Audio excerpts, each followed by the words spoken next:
Hey, I'm Will, and I went to Australia for a whole year.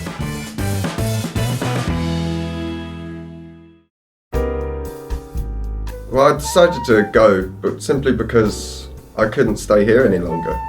I was just stuck in a hole. I wasn't doing anything with my life. I mean, not much has changed since, but I just had to get out. I had to see it. It was now or never, and I just went, now is the time. The flight there was actually horrendous. I was supposed to go with a friend, and on the way to the airport, it turned out he couldn't make it. So that was quite a shock. And then the plane there, got a rather cheap ticket. So I had a pretty terrible flight with like no onboard films or anything like that for a 30-hour total journey, which was rough. And then when I first arrived, it was okay. I bumped into this Canadian guy who just got to Australia that day as well. And we were both just nervous and just walking around like, what do we do? I went with a company, I won't name shame them, but went with a company and they promised like a job when you get there and they'll set you up and all this.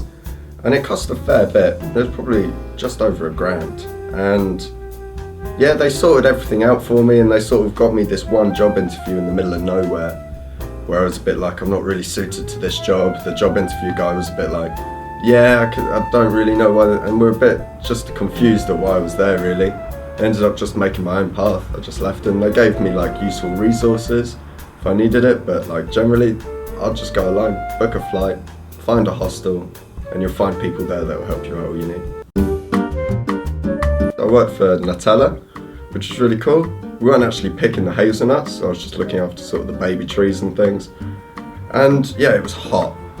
The end of my farm work sort of ended at the beginning of the Australian summer, so it was starting to hit around 40 degrees every day, and the moment it hit 40 degrees they'd send us straight home at risk of heat stroke and things. So yeah, it was tough work, a lot of physical labour, but then a lot of times where I was just laying on the back of a tractor half falling asleep, so can't complain. Oh yeah, the wage is actually really good in Australia. You know, it's probably about a $20 sort of minimum, and that's about £10 an hour over here. So it's actually working out really nicely. The problem is everything in Australia is actually really expensive as well. So it sort of balances out. There was this one time that on the farm, everyone came around and was like, well, you've got to see the spider. So now I just sort of love touching it or just being like, yes, I've seen that animal now. And it's this huge huntsman just sitting in the corner of the toilet. And I went up to it and I just gently touched it. And within a second, it was around the top of my arm. And its legs wrapped and reached all the way around the top of my arm, and I was just like, ooh, no, that's enough. I proper panicked, flew my arm about, and luckily it just leapt off and shot straight under the toilet, never to be seen again. But wow, I panicked hard, like a little girl. It was dramatic. Barbecues are common. Yeah, like on Christmas Day at the beach, everyone was having barbecues. There were just women in bikinis with Santa hats on and things, just all having like hot dogs and burgers and things. It was it was interesting. And you sort of have to go more to like Southeast Asia to get the really strange cuisine. But while I was working on the farm, I did get bet $40 that I wouldn't eat this witchetty grub that like came out the ground. I'll do anything for $40. Anything. So there we go, made a quick $40, and then the next day I ate another one for another $40. So that was some interesting cuisine. People were asking me like, why did you choose Australia? Are you mad? Well, I'm just there with my factor 50 every 10 minutes, just topping up. It helped a lot, I suppose, on farm work, because I could just be like, oh, sorry, just gotta put on some more sun cream, and it'd get me like a few minutes off work. You know, I'll do anything for a few minutes. So, and yeah, it was tough at times. I mean, I think 40+ degrees, they send you home, and with good cause. Yeah, you can't really do anything in that heat. Even the Australians are the worst with the weather. It's raining like a tiny drop. They'll be like, oh, fucking hell, it's raining. And you'll be like, oh, right, yeah. And it's sunny, they'll be complaining it's too hot. You can't please them. We had this one boss on the farm who used to get a Rizzler paper out whenever it was raining, and it'd stick it out the side of the car. And if you got 5 droplets of rain in it, in 10 seconds, you go home for the day. It's too rainy. To an English person, it's not even spitting. And they're just like, go home, yeah, it's pouring. biggest contrast was definitely like, I went from Melbourne, which is right in the south, and all cold, penguins everywhere, like straight up to Cairns, which is right near the north, and just a major change of like clothing had to happen. You know, I was there with like jumpers and things all wrapped up, and the moment I get to Cairns, just only shorts and t-shirts. Yeah, it's cool. Yeah, it was really nice. All the tropical birds really made it feel like you were somewhere special. You know, you're just walking along any old street, you could be anywhere in the world, and then you see like these cockatoos and parrots fly past, and you're just like, nice. Yeah, I'm actually somewhere tropical.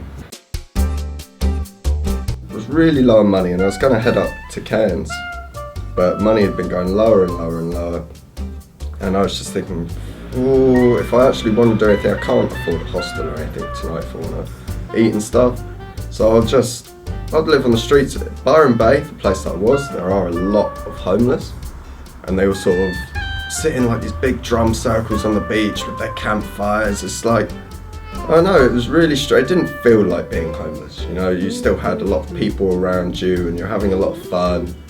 And then I ended up going into couch surfing for a bit, and then luckily my tax rebate for Australia came through, and that saved me massively.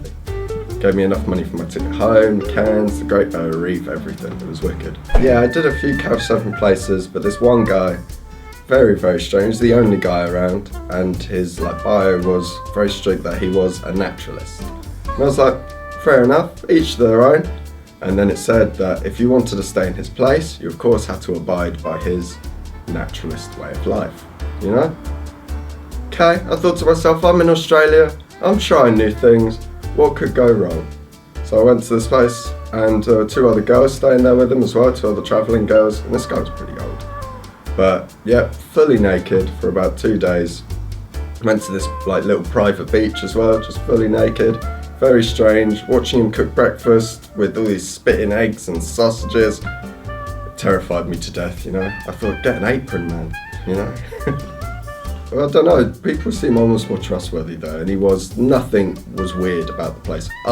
He did have a massage table in the corner, decided just to never mention it, neither did he, so thank God. I went skydiving, that was pretty sweet, would definitely recommend it to anyone. Bit expensive to keep doing, but you know. Yeah, it was scary, yeah, it was really scary. They got quite a nice video and things, but the scariest point was definitely, I was one of the last people out of the plane. And you see people sitting right on the edge of the plane with their legs dangling over, and you just see them suddenly go, and they're just gone. You're like, oh, that's me next. Yeah, okay, cool. And it lasts for like a few minutes, and then it's all over. Happens so quickly. But yeah, it's so exhilarating. Yeah, it's awesome. I'd recommend it. Great Barrier Reef as well was just as beautiful, but of course you can still see the destruction that's happening there at the moment. Some terrible stuff happening. Yeah, I learned a lot about travelling, a lot of the unnecessary things, and then some of the more essential things. So of course when I went, I'm thinking, it's Australia, it's sunny, I don't need like long trousers, I don't need jumpers, I don't need hoodies. I didn't really consider, you know, when it's midnight or 1 o'clock in the morning in Australia, it's not hot anymore, and a shorts and a t-shirt aren't going to keep you warm. If you're sitting there thinking, should I go travelling, not even necessarily to Australia, like if you're thinking about going travelling, you're thinking, oh, I'm too nervous, what about the first step, just take it. Once you're on the plane, there's nothing you can really do anyway, you know. You're stuck there, you're going, and you'll love it all the way, I'm telling you. Alright, well, thanks for watching. I've been Will, and I hope you've enjoyed my stories about Australia. Cheers. Thanks for watching. If you like this video, give it a thumbs up. If you've got any of your own stories from travelling, leave them in the comments below. We'll catch you next time.